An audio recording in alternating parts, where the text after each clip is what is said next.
Bismillahirrahmanirrahim. Assalamualaikum warahmatullahi wabarakatuh. Hai anak-anak.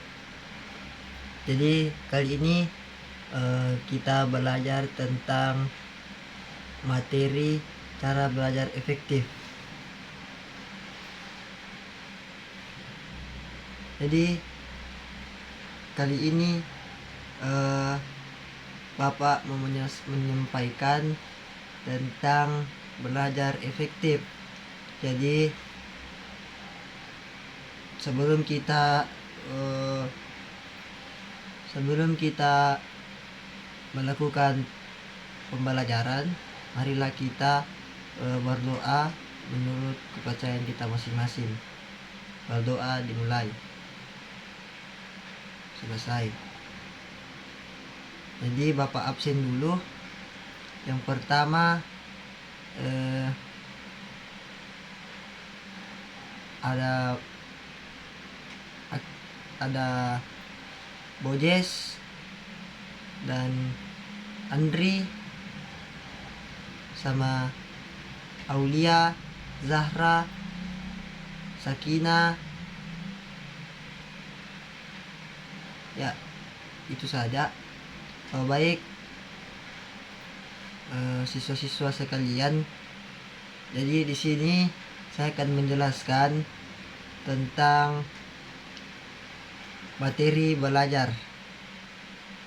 Jadi belajar yang efektif itu adalah proses belajar mengajar yang berhasil guna proses pembelajaran mampu memberikan pemahaman, kecerdasan, ketekunan, kesempatan, dan mutu atau kualitas yang lebih baik, serta dapat memberikan perubahan perilaku dan dapat diaplikasikan atau diterapkan dalam kehidupan sehari-hari.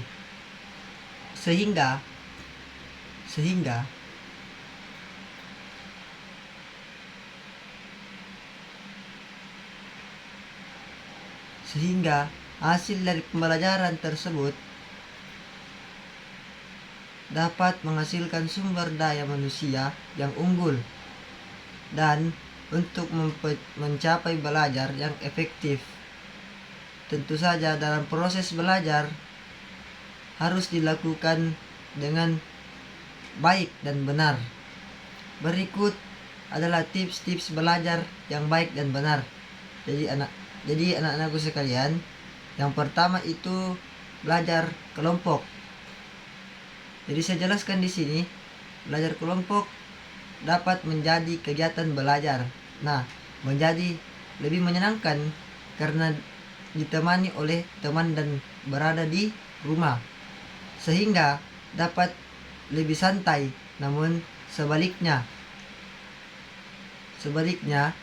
tetap dampingi oleh orang dewasa seperti kakak, paman, bibi, atau orang tua agar belajar tidak berubah menjadi bermain. Belajar kelompok ada baiknya mengajak teman-teman yang pandai dan rajin belajar agar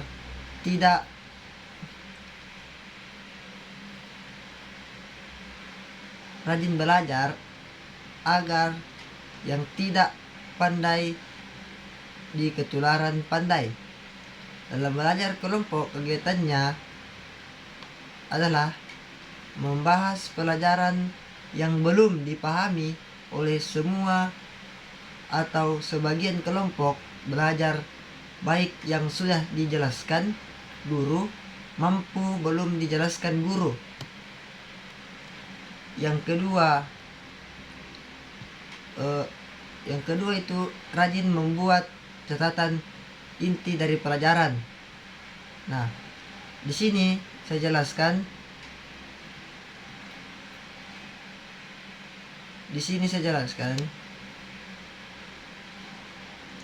Bagi-bagi penting dari pelajaran tersebut baiknya dibuat catatan di kertas kecil Nah, terus yang dapat dibawa kemana-mana sehingga dapat dibaca dimanapun kita berada. Namun, catatan tersebut jangan dijadikan media mencontek karena dapat merugikan kita sendiri. Terus, yang ketiga, membuat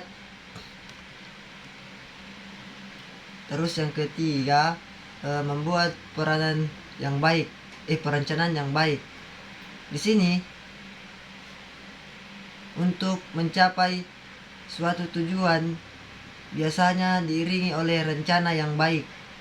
Oleh karena itu, ada baiknya kita membuat rencana belajar, mencapai tujuan, mencapai penilaian untuk mengetahui apakah kegiatan belajar yang kita lakukan telah maksimal atau perlu ditingkatkan. Sesuaikan target pencapaian dengan maupun yang kita miliki. Buat rencana belajar yang diprioritaskan pada mata pelajaran yang lemah. Buatlah jadwal belajar yang baik. Yang keempat itu disiplin.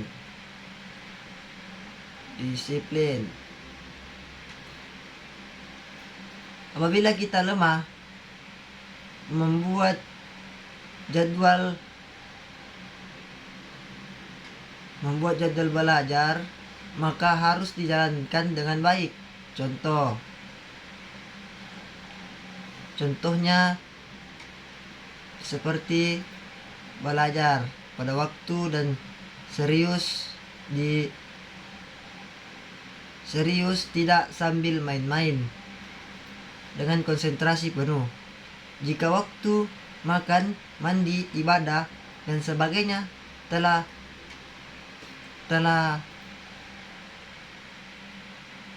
tiba, maka jangan ditunda-tunda lagi.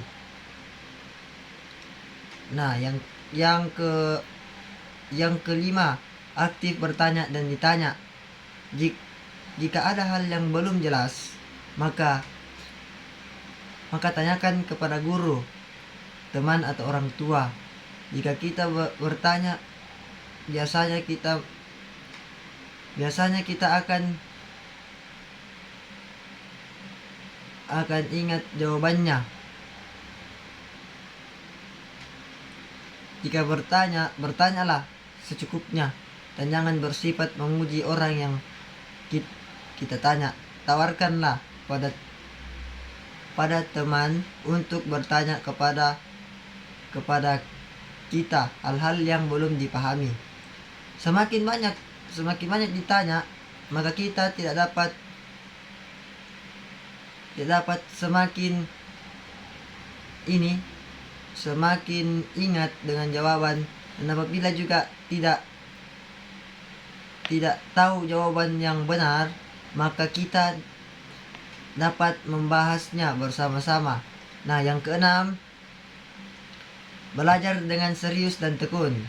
Ketika belajar di kelas dengan catatan yang guru jelaskan, catat.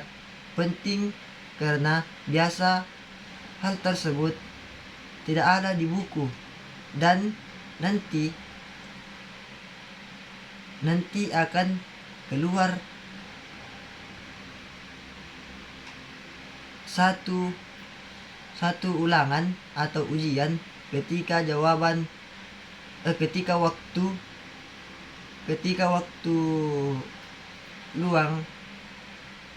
luang baca kembali catatan yang telah dibuat. Nah, yang ketujuh, hindari belajar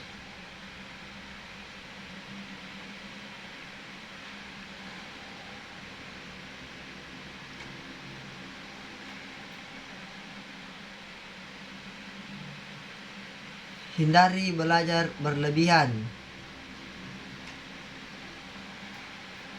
Nah, terus yang kedelapan itu jujur dalam mengerjakan ulangan dan ujian. Dan yang kesembilan, jujur dalam mengerjakan ulangan dan ujian.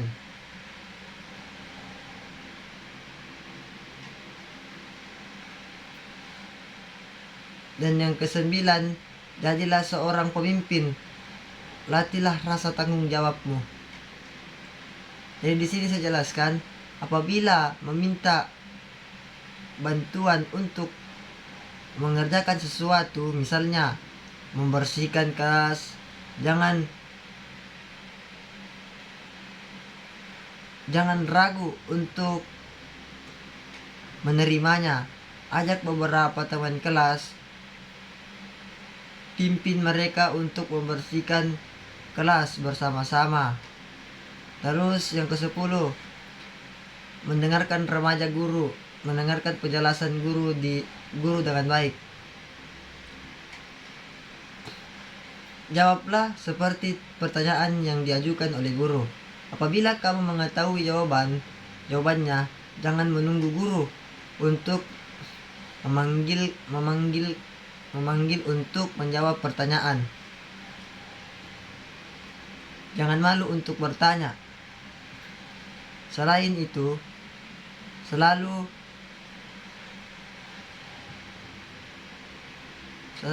untuk mempertanyakan kepada guru apabila tidak mengerti sesuatu hal.